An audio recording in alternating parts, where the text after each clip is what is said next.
showing me things. Well, Robin, yes, is that right? Yeah. Sarah, have a wonderful session. Well, I hope everyone will survive, including me. Oh, I hope so. Yeah. Enjoy, thank you.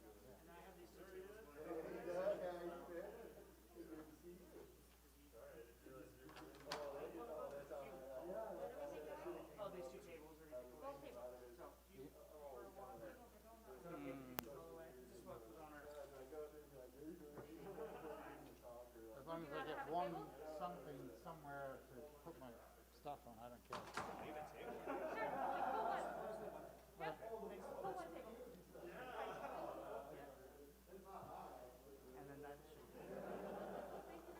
Right. See you later.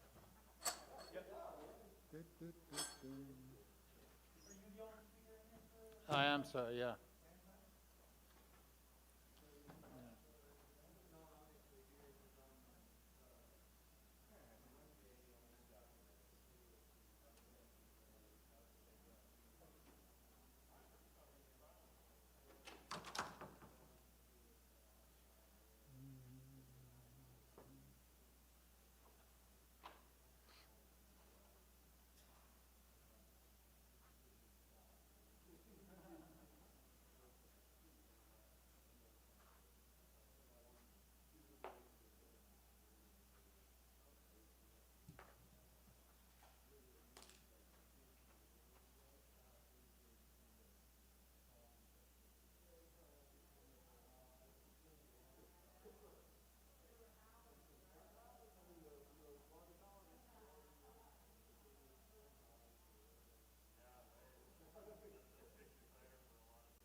For the sake of the streaming people, if you want to use this guy to speak into pretty much all day, that would be fantastic.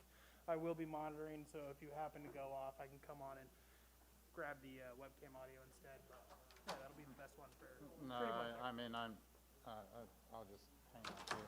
round off. Awesome. Well, thank you very much. I Thank appreciate you. you.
Good afternoon.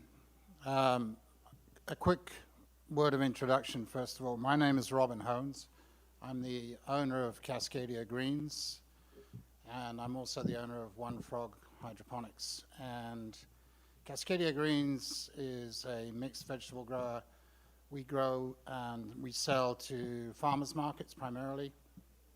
And the One Frog Hydro is purely related to the equipment for the hydroponics that we use to grow that product. So essentially we're split into two different entities.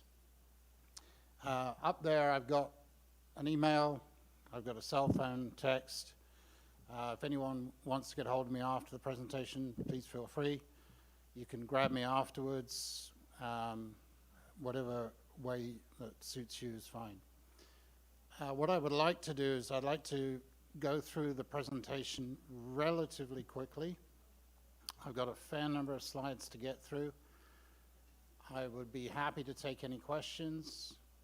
If any of those questions I feel are more philosophical than clarifying, I may bump them back and deal with them at the back end on a question and answer basis.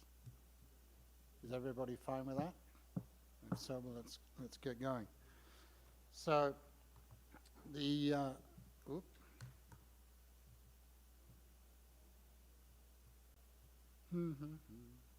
seem to have a problem. There we go. Okay, so the core topics that what we're trying to get through, or what I'm trying to get through this afternoon. First of all, what is possible? I think there's a lot of misinformation and misunderstanding about what is possible in indoor growing and growing on a 52-week basis. And what challenges are we seeking to overcome and how are we going to achieve that? And actually, in the presentation, you will see that that becomes the dominant thing. What are the challenges that we have and how can we overcome them? Smaller, what do we mean by smaller? There are plenty of large farms. There's Gotham Greens, Aero Farms, et cetera, which are, nationally known. What I'm talking about is the local farm or the local enterprise in the Puget Sound. I'm not talking about a large-scale enterprise. I'm talking about, for example, something that would fit in your garage at home, or a shipping container, or your greenhouse, okay? And finally, what do we mean by enterprise? Typically, we imagine that this is going to be a farm-based system. However, I think we need to think outside of that. I, for example, have talked to food banks. I've talked to higher education. I've talked to very different entities in terms of what they can do. And what it might entail is actually bringing the farm to the consumer rather than bringing the consumer to the farm, or bringing the consumer's trucks to the farm. So I want to make a clear distinction between a farm and an enterprise. We need to kind of broaden our outlook as to what is possible. Okay, the challenges that we have to overcome. Light. This is by far the biggest problem in the Puget Sound. It's not so much temperature. We don't get the same cold as Minnesota. We don't get the same heat as Texas. But having said that, we don't get the same light as they do either. For temperature, we obviously need to control our environment, but it's not as critical as those two places I mentioned earlier. So relatively rudimentary controls will work to grow year-round in the heat of the summer or in the cold of the winter. And humidity, what is critical and what isn't? Well, for example, some of the product I grow is a particular variety of lettuce called Joker. Some of you may be familiar with it. I have a lot of problems when it's a high humidity environment and I'm trying to grow Joker. So one of the critical things is to figure out which varieties or which crops will work in a relatively higher humidity environment, or you actually have to control that humidity. And there are ways to do that primarily through exchange of air, and in an indoor environment, that usually means a heat recovery ventilator or something like that. And seasonality, both employment and markets. So by that, what I mean is that I have friends, and I'm sure you have friends, and maybe some of you are actually in that situation where you're enjoying your farm work for 6 months, 8 months, a year, and then, oh my gosh, what am I going to do between November and March? I have a friend who is in exactly that situation, and he goes out and he drives road sweepers for construction. Now, he would far rather be working on his farm, continuing his CSA business or whatever, if he was aware of the potential for the solutions that I'm trying to introduce to you this afternoon. But not only that, there are markets that go year-round. I mean, in Seattle, for example, there are 4 farmers markets that go year-round. There's Ballard, West Seattle, Capitol Hill, and U District. But there are also aggregators. There are people that need food. I mean, restaurants don't stop serving food simply because we can't provide it locally. Okay? And actually what happens is that the price that you can get for your product goes up in the wintertime because of the scarcity value.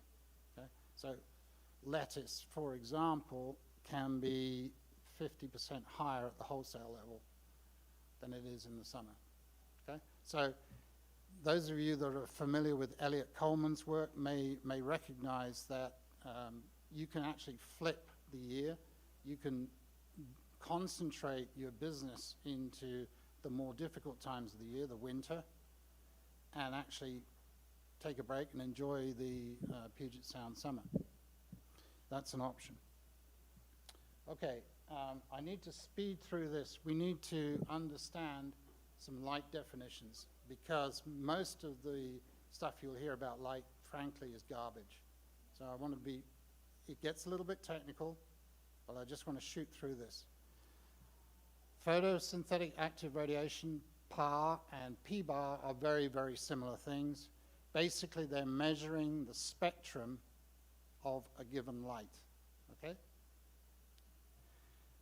PPFD is a measure of the intensity.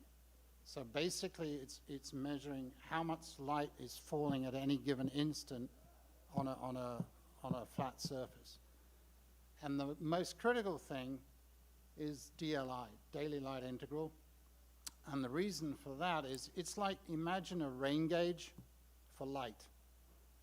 So if you have PPFD over a certain amount of time and a certain intensity, you will end up with DLI, okay?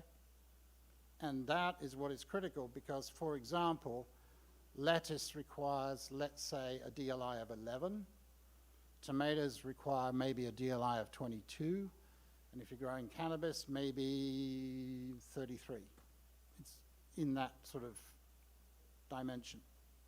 Okay? So if you get nothing else from this, please just remember those terms and forget about lux, lumens, Kelvin, foot candles, and any other measure of light. All of these are human constructs, and frankly, the plant couldn't care less about them, right? It's not, if you see a grow light defined in any of these, run away. Don't even think about using them, okay? It's not, that's not what the plant recognizes. Here is the spectrum. So you can see the PAR range is smaller than the PBAR range. To remind you, it's biologically active is the 280 to 800. What that means is the plant reacts to it. It's not necessarily required for growing, but it does receive signals outside of the PAR range. Okay? Here's the sample light spectrum.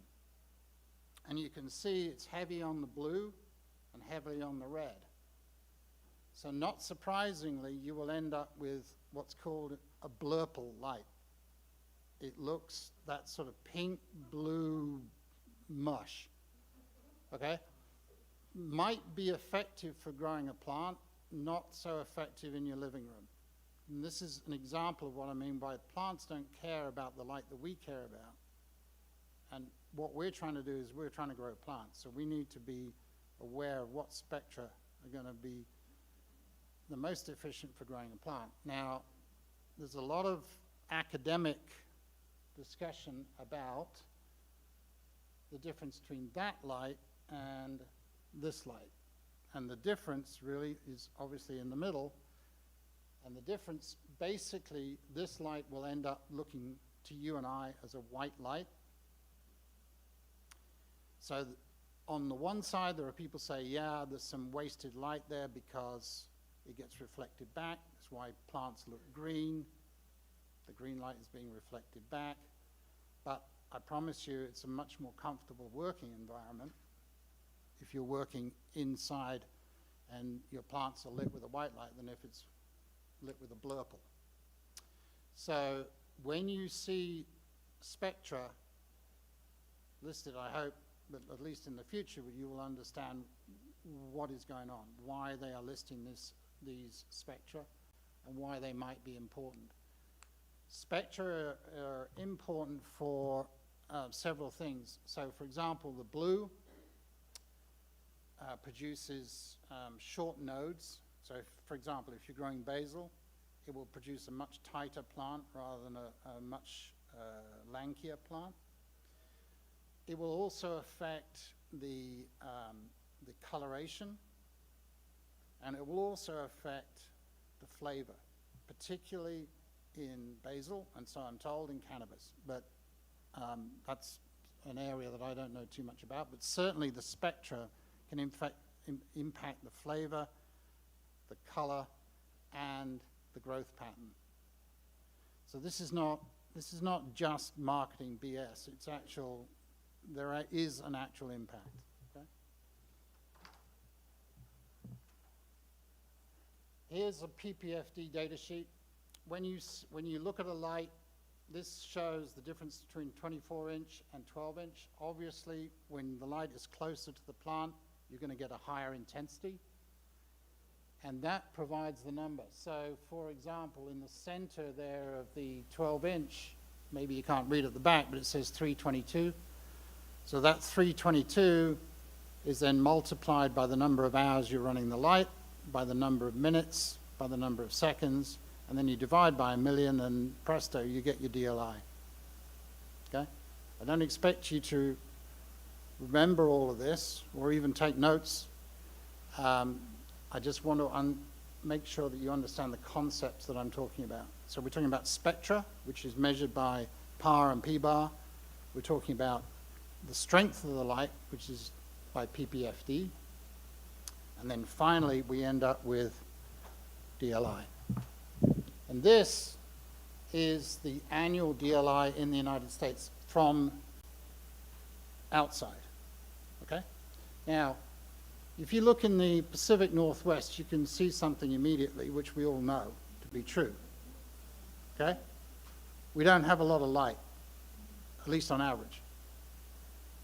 We have a hell of a lot of light in the summer, and we have almost no light, as my wife keeps telling me, for, 4 months or 6 months of the year.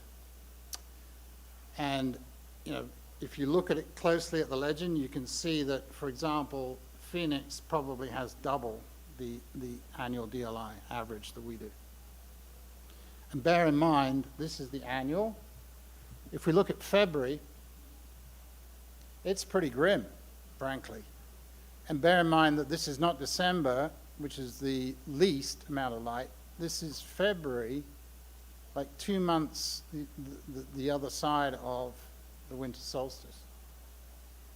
So the reason I'm carrying on about light so much is because we in this room face this problem, and any solution that we have to this problem, you need to understand PAR, you need to understand PPFD, and you need to understand DLI, okay? Okay, what else can you do? Well, you can have a greenhouse or a tunnel or whatever you want to call it. It's obviously subject to the natural DLI, which we've just seen is probably not great through the winter. The greenhouse film itself will lose about 15% of the light, even on brand new plastic. So what you thought was okay, maybe a DLI of 12 or something, we're going to lose 15% of that straight out of the situation because of the greenhouse coverings. So almost for sure that means we have to use artificial lighting even in a high tunnel or greenhouse environment. And then of course we have to worry about the temperature, because greenhouses, unless they're double wall poly, are not very efficient about keeping the temperature in. So we have an extreme variation in the Puget Sound. The summer solstice, we have 16 hours of daylight. The winter solstice, we have 8.5 hours. I mean, that's a huge change, huge change. I mean, in the tropics, it may vary by an hour, just to put that into context. It's like the tidal range in the Bay of Fundy. It's unbelievable, okay?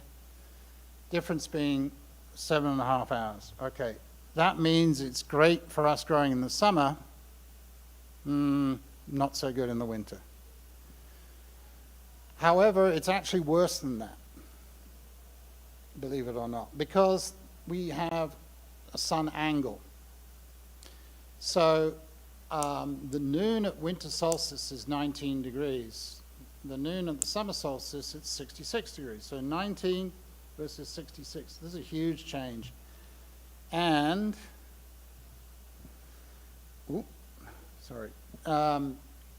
what that also means is that in the summer, by about 6:30 in the morning, the sun is already at 19 degrees. So if you can imagine, in the summertime, everything between, let's say, 6:30 in the morning to 5:30 in the evening is additional that we're getting in terms of quality of light into our crops. And that's a reason why we need to pay attention to not just the DLI, but the sun angle itself. Okay. Are there any questions so far? Or is there just stunned silence? What was DLI again? Sorry. Daily light integral. Okay, thank you.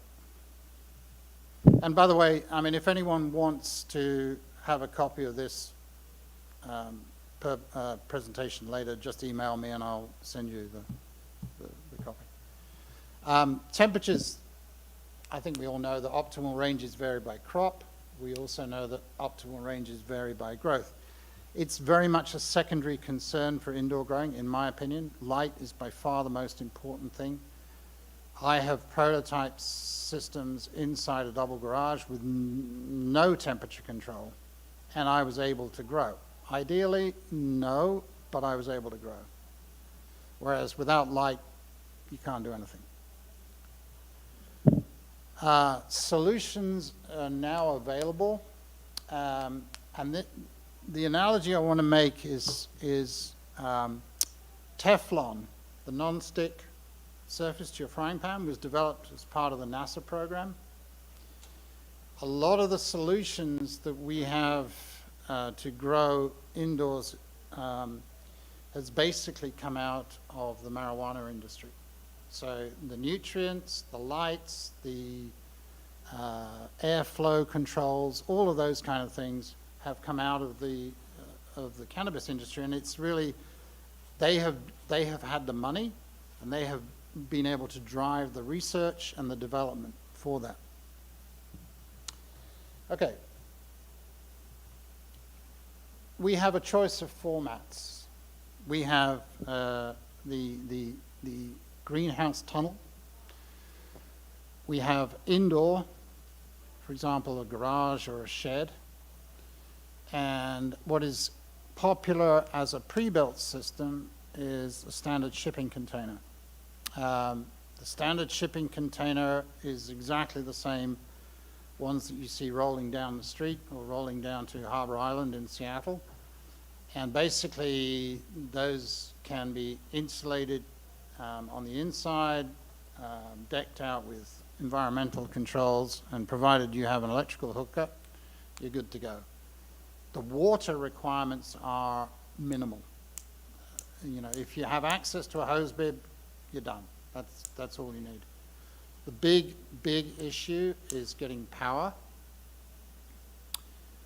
For a 40-foot shipping container, to be safe, you need 100 amps. You can do it with less, but to be safe, you need a 100 amp circuit. Okay. There are kits and components available. To come back to the greenhouse environment, you will need supplemental lighting, whether you're talking about high-pressure sodium or LEDs. There are increasingly components for the actual growing systems. For example, the racks and reservoirs, you can buy a complete rack with a reservoir from Bootstrap Pharma. And then there are complete systems, for example, in the shipping container that I was mentioning earlier, there are about 5 manufacturers or suppliers in the United States that I'm aware of. The biggest one in terms of its name and market presence is a company called Freight Farms, or Freight Farm. They're based out of Boston. And they are really the sort of Rolls-Royce of the industry. And then, you know, you go down from that. One of the issues that we face here is that the nearest supplier to us is in Phoenix. And what they need to operate their systems in Phoenix is vastly different from what we need in the Puget Sound. For example, they need air conditioning at about double the load that we need. So if you buy one of their systems and you're not really aware of what's going on, you will end up with an AC system which is fantastic, but is completely underutilized here, okay? Similarly, if you buy the Freight Farm shipping container and you plan to grow microgreens, it's not going to work because their system is a vertically based system. So you can grow, for example, kale. You can grow it in the slots coming out. However, you can't grow microgreens, okay? And that, we'll come back to that in a minute later on. How much does it cost? Well, I originally came into farming or agriculture through the permaculture movement, and for those of you who've gone through that similar path, you will understand this first answer. It depends. I mean, seriously, it depends, because it depends what level of component you really want. I can scare you by telling you that the Freight Farm's new version, 40-foot shipping container, costs $139,000. Okay? I think it's madness, personally, but that's what it costs, and they're able to get that, and good for them. Part of what you're paying for is their app. So if you don't know what you're doing, the app will help walk you through it. I don't think that would apply to anybody in this room. Part of what you're paying for, honestly, is the marketing. And I've seen situations where, how to put this kindly? I can't put it kindly, so I'll just tell it how it is. People with more money than sense have bought these systems, or enterprises with more money than sense have bought these systems. It sounds like I'm dissing Freight Farms. I am in a way, because I don't think there's the value there for most people. People in this room, I don't think would be spending $139,000 on one of these systems, okay? You can get pre-built down to about 75. I'm talking about a 40-foot shipping container size. So to put that into context, that would probably be growing, I mean, if you only grew lettuces, you might be growing 600 to 700 heads a week. You can grow many other things, but just to give somebody a sort of calibration on what that actually means. Pre-owned is not necessarily a bargain. And by that, what I mean is LEDs in particular have a rated useful life, usually 30,000 hours, 40,000 hours, something like that. So over time, what happens is their efficiency declines, and if you're in a situation where you're buying a pre-owned container, for example, or a pre-owned system, you need to be very clear about what the hours of use have been on the LEDs, okay?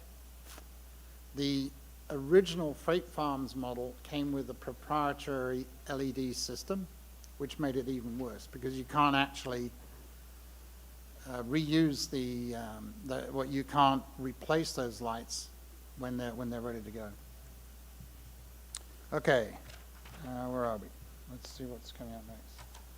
So where do I get the money that I know that I now need? Well, family and friends, banks, customers, all of that is well known by everybody. What I want to talk about is non-traditional lenders. Where I got my money was these people, and if anybody's interested, I can put you in touch with them. There are multiple groups in this local investment network. I happen to work with the people in Northeast Seattle because I randomly bumped into one member, even though I'm way down south end of King County.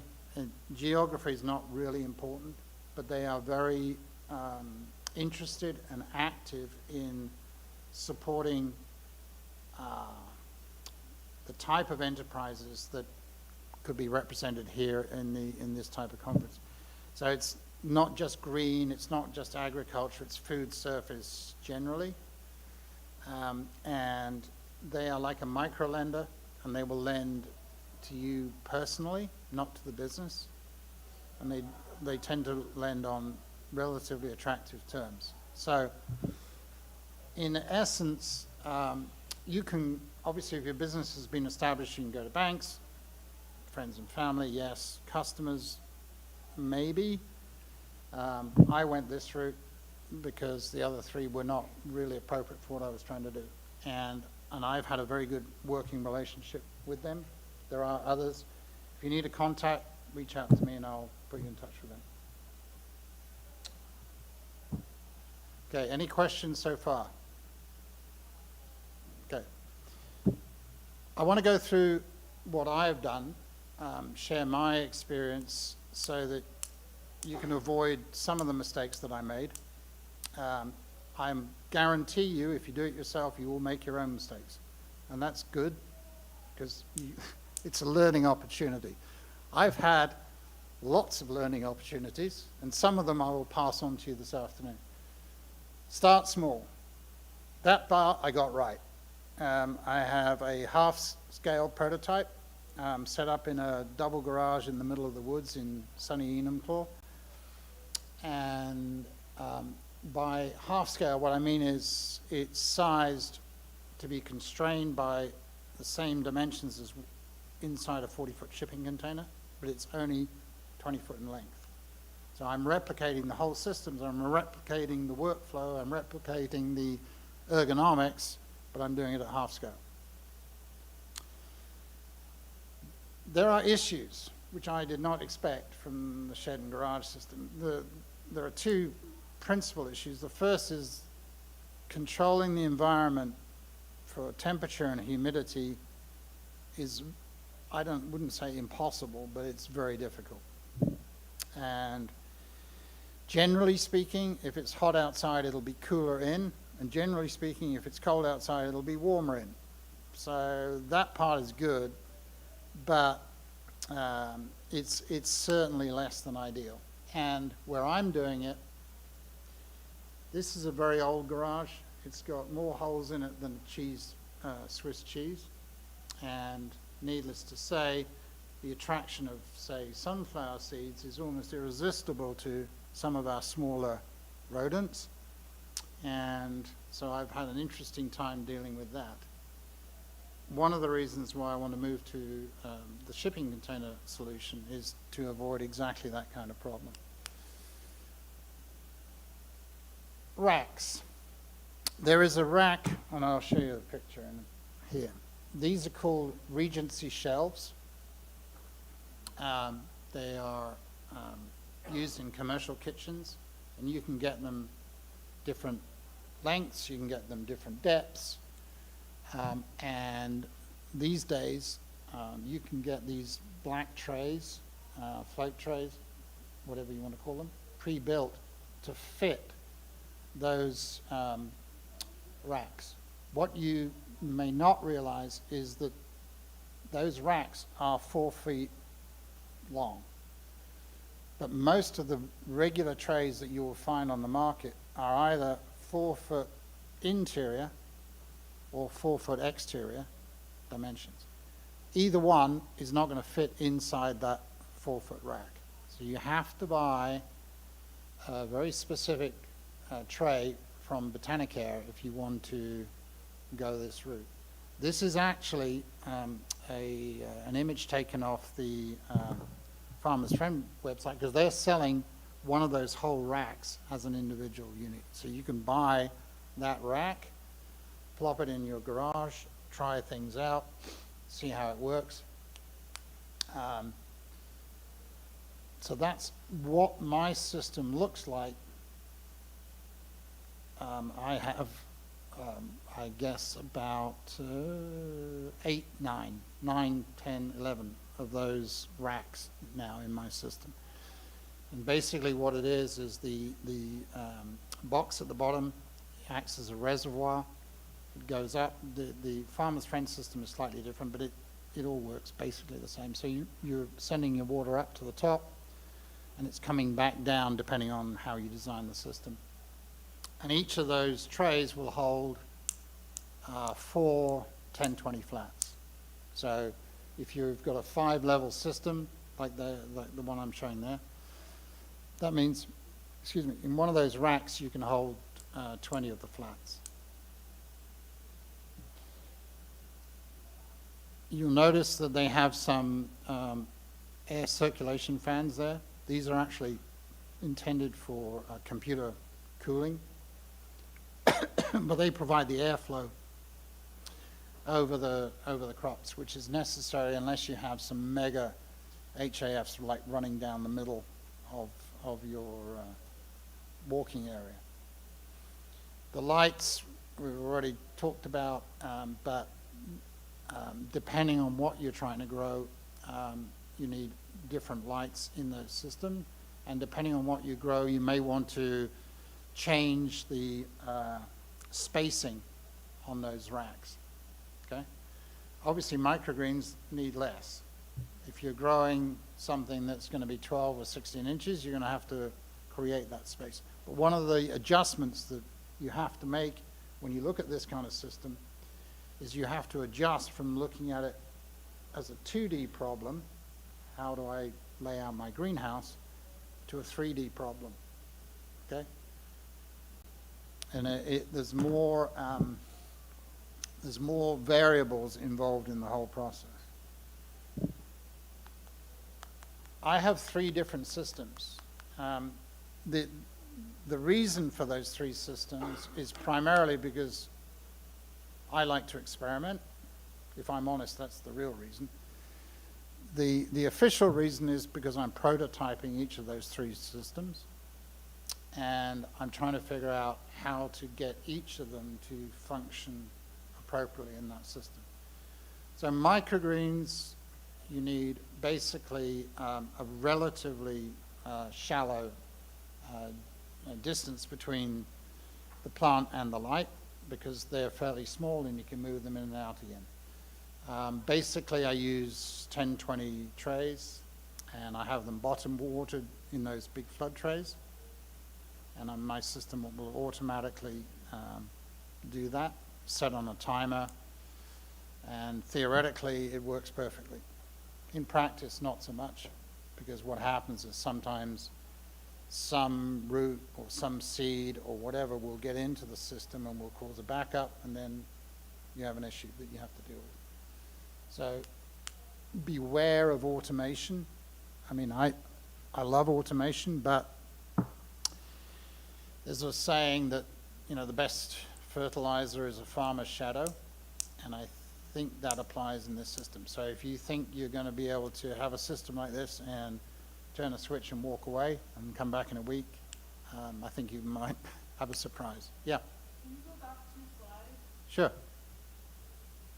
Okay, I just wanted to see the name of that Botanicare. Botanica, yeah. For those of you that may be interested, the best people that I've found in the Seattle area to supply a lot of the equipment for this, leaving aside the Regency shelving, but the hydroponic specific equipment is an outfit called Lucky Greenhouse, and they're down on, I think it's First Ave, down in the Soto district anyway.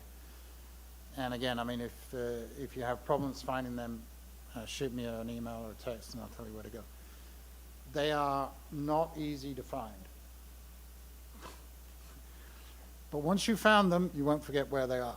So, I mean, I have to draw, it's like behind Burger King and then, you know, blah, blah, blah. But they're down in the Soto district. Okay? Is that what you need? Yeah. And then can you move one quick? You said that you're not in a shipping container yet, so is that in the garage? Actually, no, that's an image taken from the Farmer's Friend website. Oh, okay. Yeah, I've got some images in my actual system. The reason I did that is because it shows the equipment. Got it. Okay, so basically you've got the flood trays, you've got the lights, you've got the fans. They put 3 in. I don't think you need 3. It's a cascading system powered out of the yellow lidded Home Depot box. That acts as the reservoir. You need probably a 633 gallon per hour pump, which is about $30 or so, and that will power the system as long as you get it designed properly. Okay? So cut and come again, meaning basil, cilantro, anything that you have to come back to more than once to harvest from. I'll show you a picture of that system in a minute. And then finally, a raft. So if you can remember back to the trays here, you can get rafts that are purpose-built to grow lettuces or other greens in a raft system, and you fit one raft into that system. You actually have to cut down the standard ones you get a little bit to get them to fit in. But for example, in each of those trays I can get a raft that will grow 33 lettuces, no problem. Okay, so let's have a picture here. This is what a cut and come again. I think everyone knows what a microgreen is, so I'm going to assume that's a given. This is the cut and come again system. So each of those 4 flats is basically a plate. That flat black thing is a plate which fits over a I don't know what you call it, but like one of those mesh 1020s, which just keeps the plate off the floor, off the tray bottom. Then there's a net pot. Those are 2-inch net pots which fit into that system. And the yellow thing there is simply a neoprene collar that goes around the plant to stop algae, because the lights shining down into the nutrient will create an environment which produces algae, which is not harmful to the plants particularly, but it's just a waste of nutrient. So that's the sort of the cut and come again system. So each of those plates will hold about 18, and you can size them. There are different sizes of plants that you can use, different plates that you can use. And also, obviously, you don't need to have a plant in every site either. So you can adjust it according to whatever you want.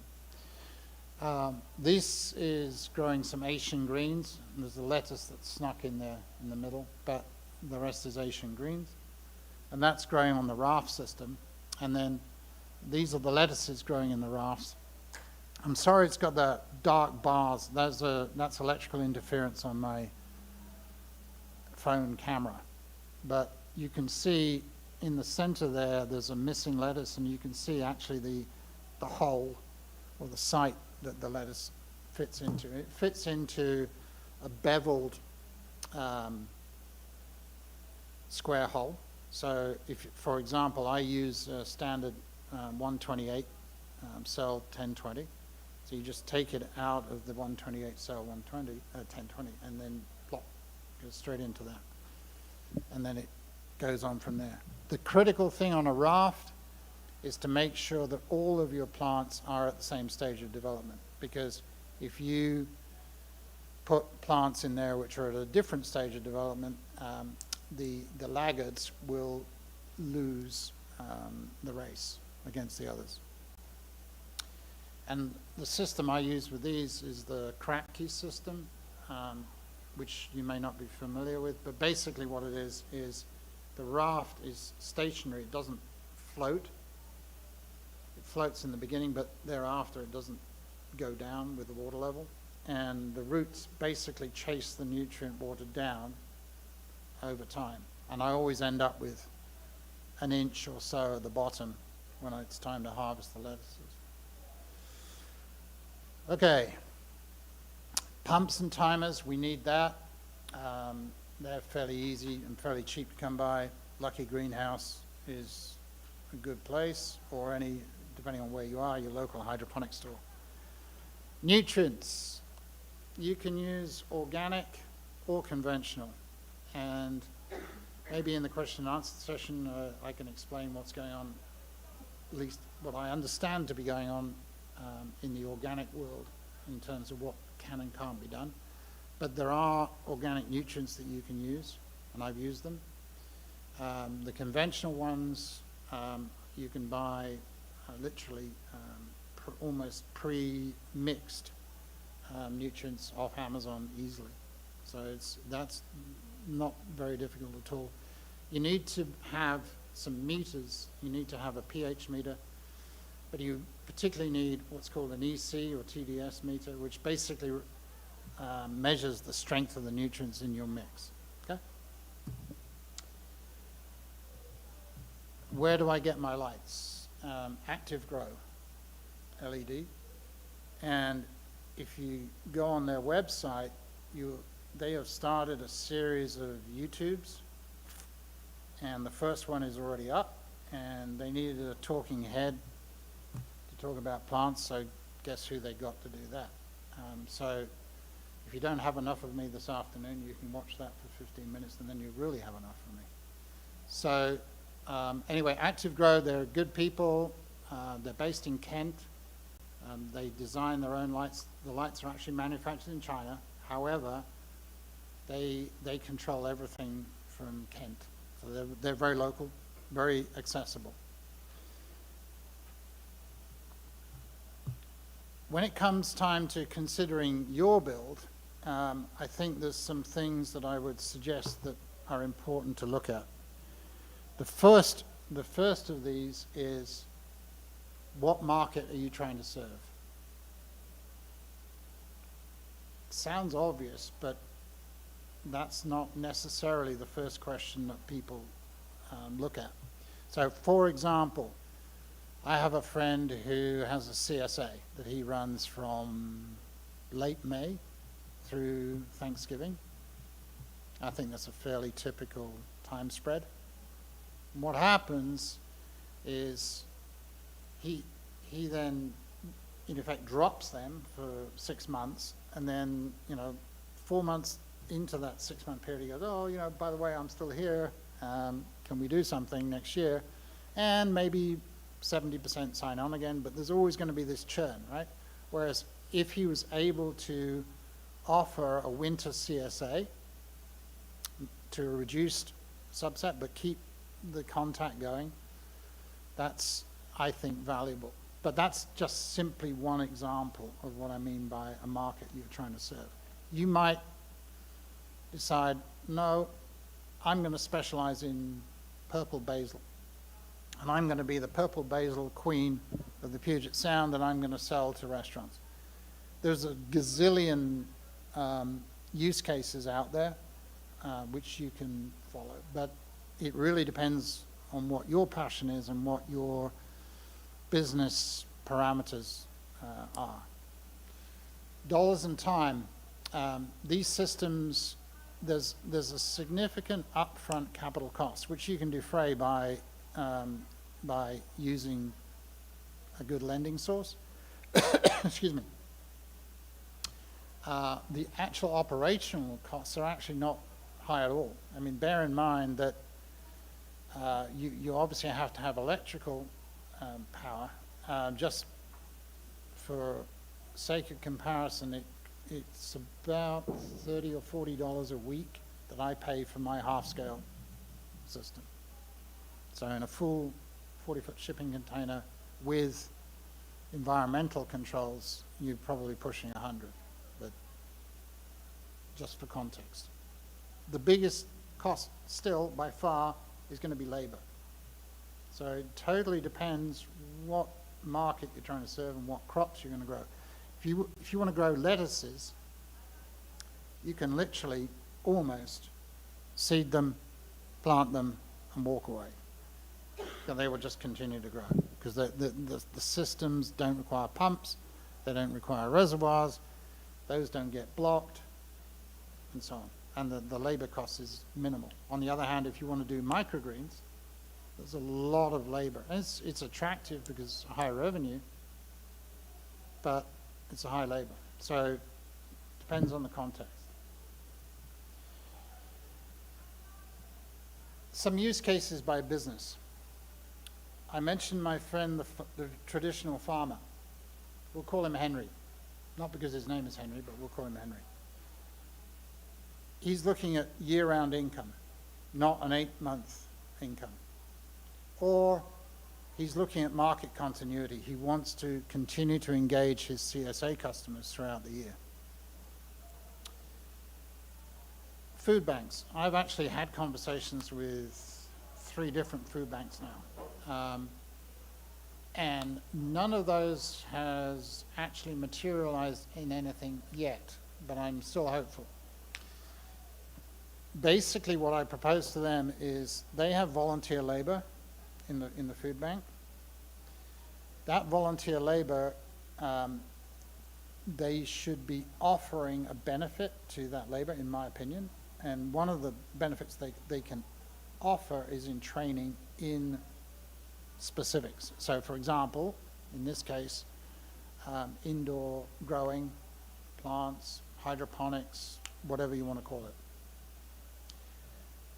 That system is then producing a product which is probably not ideal for a food bank, but can be fed into a system that earns money that then goes back in as income to support the mission of the food bank. It depends if the food bank is more entrepreneurial than the traditional food bank, but that cycle I've discussed with 2 or 3 of the food banks that I would regard as being the more entrepreneurial, and they're all over it. We've fallen down on some implementation issues, but conceptually I think it would work. And again, you're bringing the product to, you're bringing the farm, if you like, to the consumer rather than you're bringing the consumer to the farm. A third illustration is restaurants or groceries. Could be a hospital, could be an institution, it could be the Linwood Convention Center. We're talking about the point of consumption.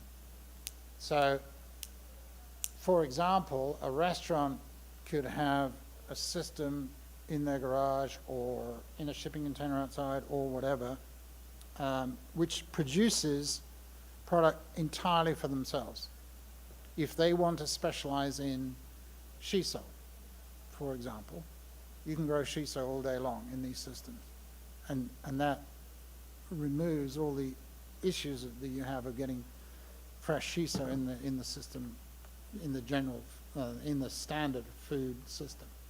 Or you can have your own salad mix. Yeah, I mean, there's 101 different ways you can slice that one. So those are just some illustrations of the use cases by business.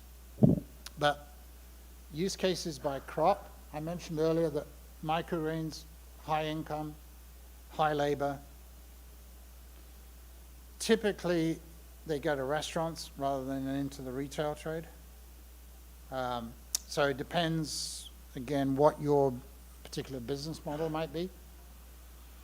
Cut and come again, for example, basil. There are specific growing parameters for basil. So, for example, you probably want to have a higher temperature in the container or in the unit that you're growing in relative to, for example, growing lettuce.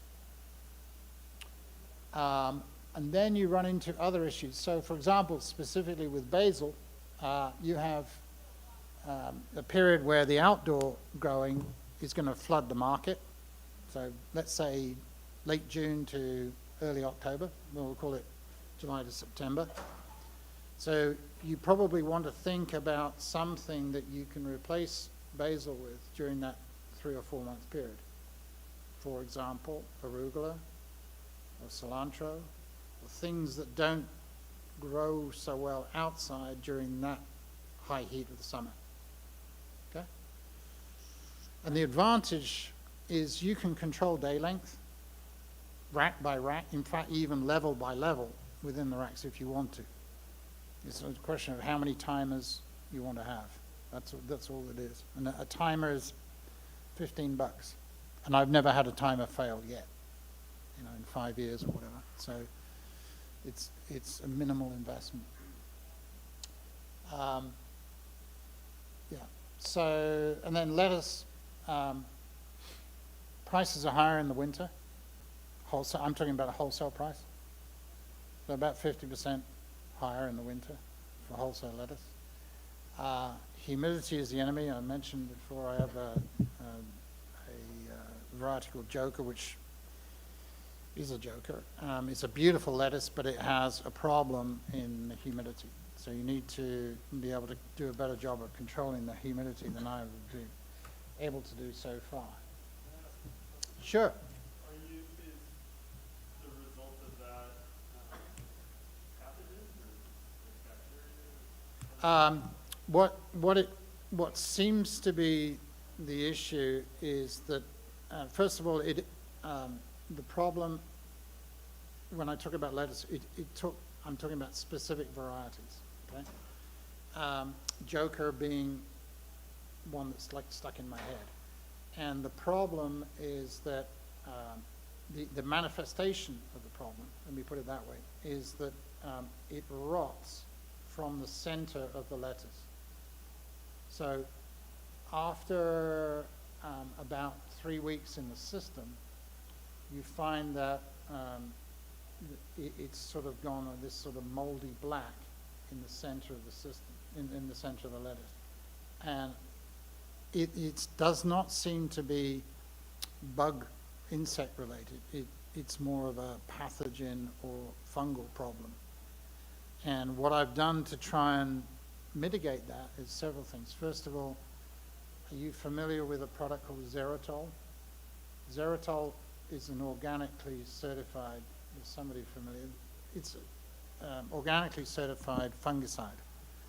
And you can add it to your water or your nutrient mix. And that has certainly helped. Another thing that helps is airflow. So even if you have the same humidity, moving the air around will help. My expectation is that when you're in a climate-controlled environment, as distinct from a leaky old garage, you will get further improvements. Yeah? So I didn't answer your question specifically, and the reason I didn't is because I don't actually know what the specific cause is, but I think I know how to address that problem.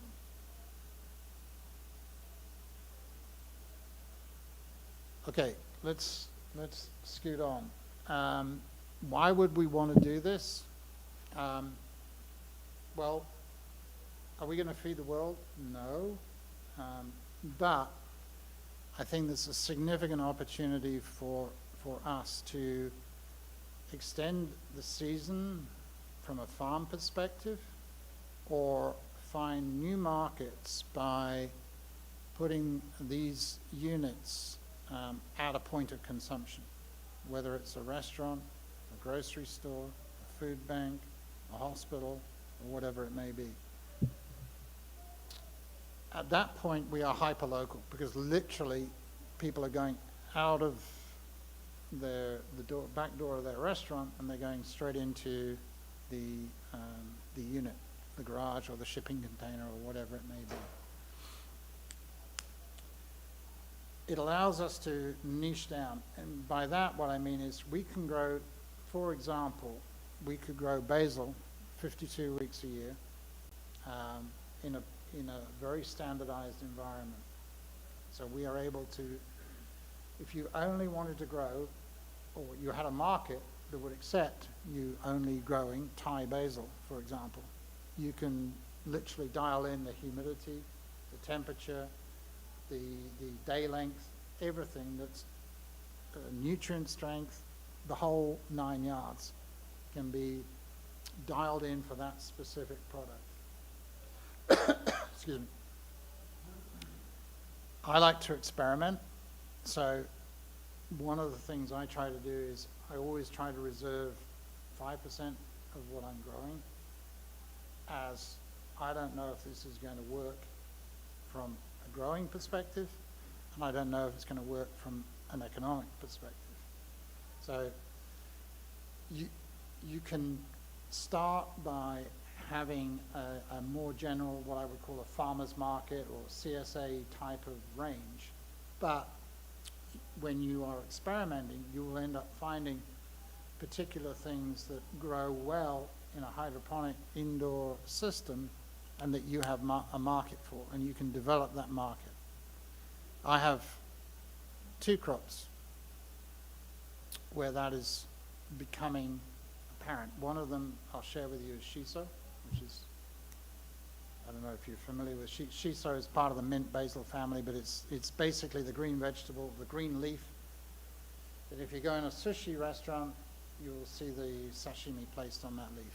And it's got a very distinct, I can't describe what the taste is, but it's very distinctive, very pleasant to me, but everyone's different. So you can literally go down into a very, very narrow niche. Finally, you've got a year-round business. We're talking about employments, and we're talking about market. So we're able to conceptually, at least, have a 52-week business rather than a 8 months maybe type of business. Okay. Coming back to how that might be implemented for yourself, we have the first consideration is the market. I mean, I don't want to keep hammering away at it, but I am going to keep hammering away at it. You have to understand, or what's the right word? Put down in writing exactly what market you want to serve, because that will drive the crops, it will drive the system that you need. Everything comes from that. You need to be realistic about your resources, and these systems are capital intensive, but the operating costs are actually surprisingly low. So if you can solve the capital side through the kind of lending that I was talking about earlier, I think it's actually a very economic system. For example, you don't need to weed. Yes, ma'am? You said you've been growing for 5 years? Mm-hmm. So have you broken, when did you break even, or like, are you feeling like you can, like, yeah, when does that happen? So I should clarify the 5-year thing. Okay. I tell you what, let me just finish this slide and I'll come back and address that. So you got resources, which is money and time, whether it's your time or your employees' time. There's a lot of nonsense spoken by the people that try and sell the full systems about the labor amount involved. In my experience, if you're talking about actually growing, like up to the point that it goes outside the farm to sell, or you actually selling, you're probably looking at 15 to 20 hours per shipping container, the 40-foot shipping container. Mine is less, so my time is less, but I then spend a lot of time outside working on it too. And finally, there's knowledge. Hopefully you've learned a little bit from this presentation. Even if it's, oh my gosh, that's not for me, that's still a positive outcome, I think, or still a good outcome. But there's a gazillion things available on YouTube.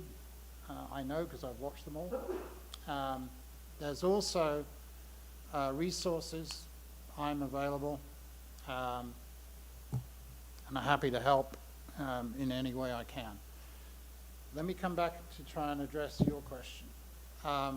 I started, and this will slightly detour into a discussion about organic and conventional. So I originally started doing the hydroponic systems as a way of doing seed starting and growing microgreens for a high tunnel based mixed vegetable output system, okay? That was certified organic, certified by Oregon Tilth, and that was about 5 years ago, I think, 5 or 6 years ago. And I actually enjoyed that system. I found that it was much less labor intensive than the other systems that I was familiar with. So I started to grow other things in there, and I found actually I could grow quite a lot in there. And then the more research I did, I came to this whole 52-week-a-year system. So it's very difficult to answer your question historically, okay? What I can tell you right now is that I am certainly cash flow positive on the half-scale prototype. The real issue is labor, because no matter what system you do, it's the labor cost that's usually the most important, right? So if it's your own time, that's one thing. If it's an employee time, something. I try to value my time as if I was an employee, and in that, using that metric, I've been cash flow positive from the beginning. But that's because I am selling to farmers markets, so I'm getting farmers market prices, not wholesale prices.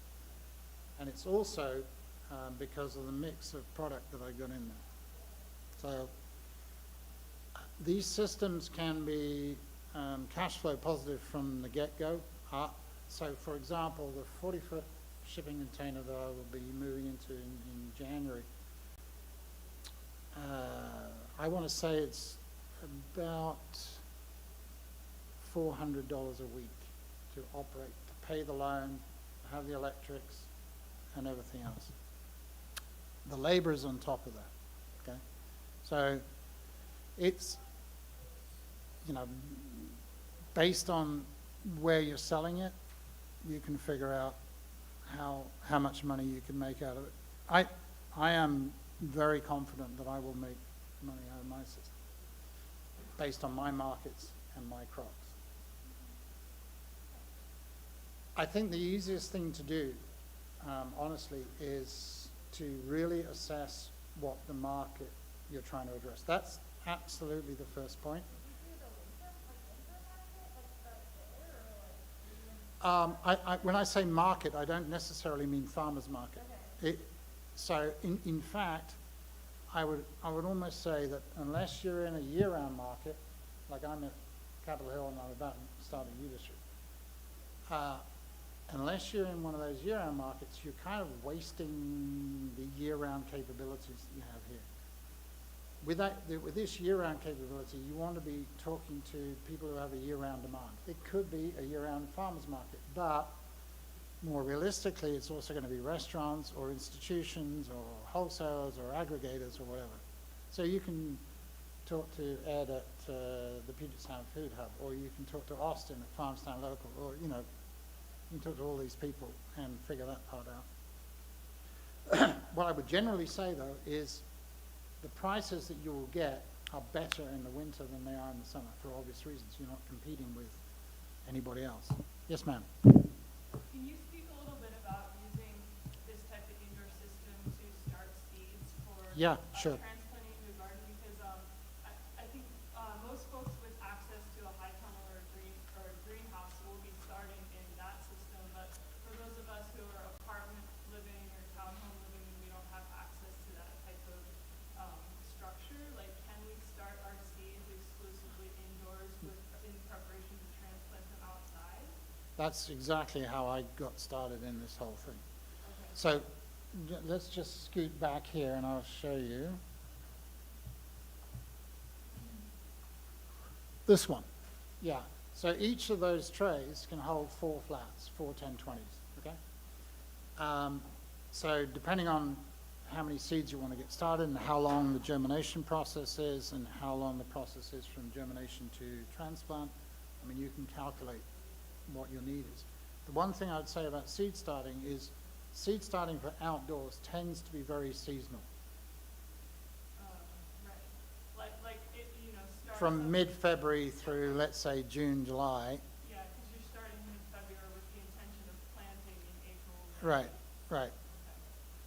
Okay. These systems are absolutely ideal for that. Okay. Absolutely ideal, and that's how I got started in it. But then you run into that seasonal problem. So then you need to figure out, okay, I've put the money into this system, okay? How can I make use of this system from, let's say, the end of August through to the end of January? Okay. Yes, sir. It seems like there's a balance between when do you put the seeds outside, and I realize you're not here to study exactly, but it seems like if you can do good with your seeds outside, you should do that. And if you can, if there's stuff you wanna grow, or a time of the year that you wanna grow, but you're not gonna get better results outside, then do it this way. It seems like there's some questions in there about, are you better off just starting these things outside, because that's what kind of year it is, that's what kind of plant it is. And other times, but it's like, it's the middle of winter and I wanna sell this stuff, so this is the best way to go. It really comes back to the context that you were operating in. Originally, I was operating in high tunnels and outside typical mixed vegetable garden. So for me, at that point, the focus was on seed starting. Once I understood how the system could grow other things, then I transported, if you like, or translated the system. And now I'm at the point, I mean, I have a nursery license, like big deal. I spent $15 on my business license or whatever it is. But I can use these systems to grow things for other people. But the problem remains, it's like if you're a koi seller, you're only going to sell in February, March, and April because that's when people stock their pools for the ponds for the summer. It's the same deal with seeds or transplants. There's a very limited market. So that's all fine and dandy, but you just have to figure out how am I going to make use of this capital investment that I made for the off period. Usually the secret to making money with any capital investment is to figure out how to deal with the downtime. Let me recognize the lady behind you. One second. I have a question Mhm.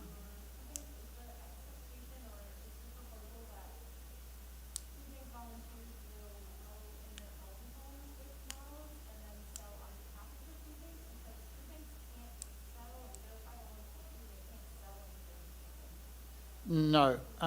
So that's a good question. Let me clarify that. So first of all, what I was proposing, bear in mind that I said that no transaction has actually happened yet, okay? But what I was proposing was the food bank has let's call it a shipping container parked on their premises. The volunteer labor that comes in, they operate that farm, if you like, okay? They get skills training. It's a very important part of the whole deal here. The people that cycle through there, they get skills training, okay? The product that comes out of that is sold through a market of some shape, not necessarily by the food bank, but it can be separated. But the money that generates comes back to the food bank as income for their mission. There are models. So, for example, I can't remember the name of it, but I think it's in Toronto. They are already doing this, exactly what I'm proposing. So there are issues to deal with regarding the legal structure of the food bank, but if it's run as a separate entity, you can provide that money back to the food bank. And in my understanding, sorry, just to finish, in my understanding, the food bank is a non-profit, but that does not mean that they can't run a business. It simply means that there's no money that goes back to shareholders. Sorry, yes.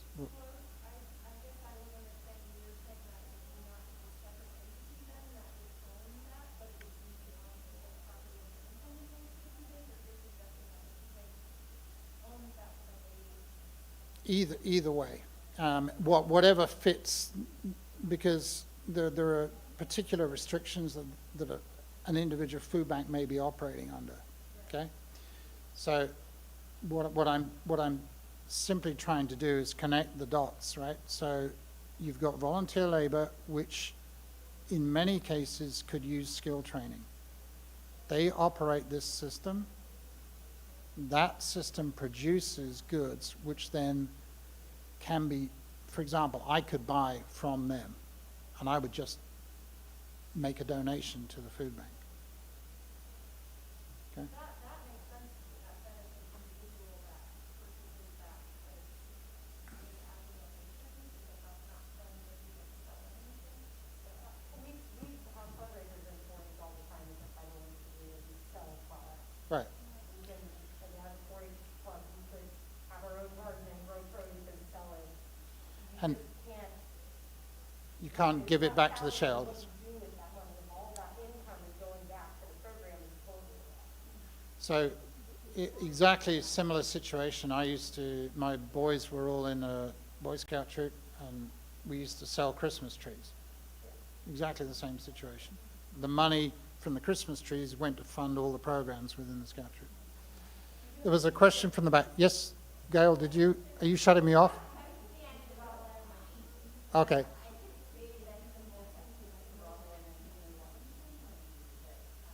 Could I just take this one question from the lady at the back here?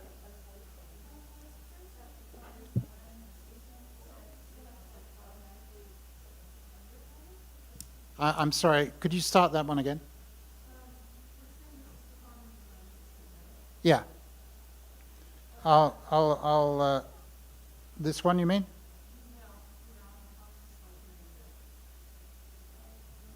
This one? Okay. Sorry, what was the question? Yeah. Okay. Yeah, so, can you hear me okay? No. So the reservoir is down here. There is a pump in the reservoir with a timer. It pumps the water out to the top, and the water will come up.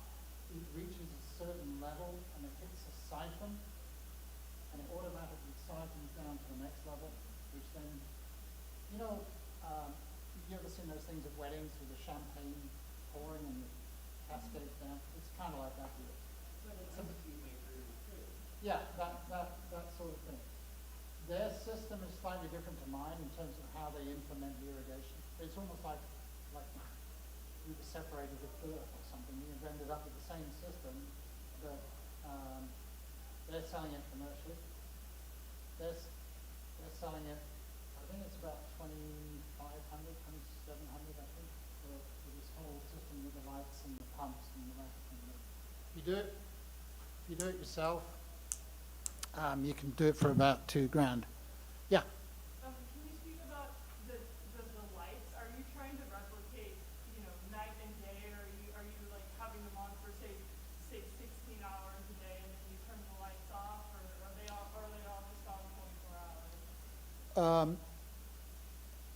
It's totally dependent on the crop. Okay. And that's why you want the right spectrum, and why you want the right density of light, the PPFD, etc. Okay. My system is on for 16 hours. Okay. But that 16 hours does not have to be from 6 a.m. to whatever that would be, 10 p.m. Right? If you decide that you want to go in and work your system at 3 a.m. in the morning, you just set the timers accordingly. Right? Yeah, and honestly, a lot of the plants don't react to 24-hour light. In fact, they will act badly. I'm over time. I want to thank you for coming out, and let me just put here, if you want the presentation, you want to get hold of me, any of those things, you can get a hold of me here. And I'd be happy to talk to anybody about anything. Thank you very much.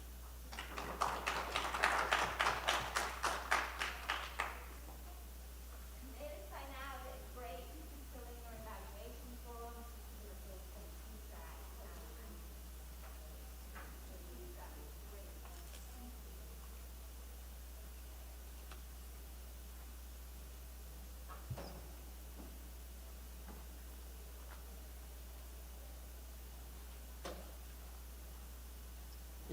If anybody has specific questions they want to talk about, I'm happy to talk up now while we pack up.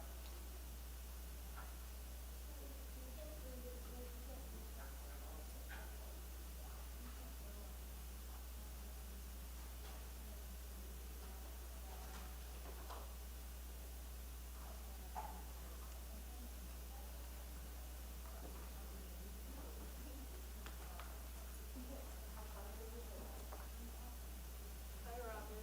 Yeah, I'm really interested in starting indoor seeds for my garden. sure. Because I have an area that I'm leasing for growing, but I don't have any place to start the seeds in my home. So I feel like this sort of setup would be ideal. Right. And what resource, I mean, like what space do you have? Yeah, so I have a decent amount of space in my kitchen, and I have balcony doors and a window, so it gets a decent amount of natural light. I just don't think the natural light itself would allow me, Yeah. you know, to be consistent No, enough. it won't. But the good news is you don't need expensive lights to do it. I mean, one of the things I did not go into was the variety of lights available. But if you go on, for example, that Active Grow website that I talked about, there's a whole range of lights that are available. And it may be somewhat daunting or confusing when you see it, but hopefully at least you'll understand the key terms, the power, the PPFD and the DLI. Okay. For specific, what kind of things are you seed starting? Yeah, so I'm doing an autumn themed garden, so pumpkin squashes, gourds, corn, dried flowers, Okay. and some ornamental grasses, so everything kind of in the cucurbita family, Well, primarily.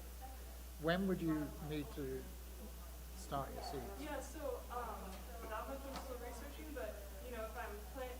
if I hope to plant, you know, in April, May timeframe, I think I'd be starting in like what, February, March, or? Yeah, yeah. Yeah, I did purchase something, online through a guy that was, I found a grow rack that he was selling, used, and so this is the system that I bought for cheap online, and it's got, and he was previously using it for microgreens on these more Right. narrow shelves, and then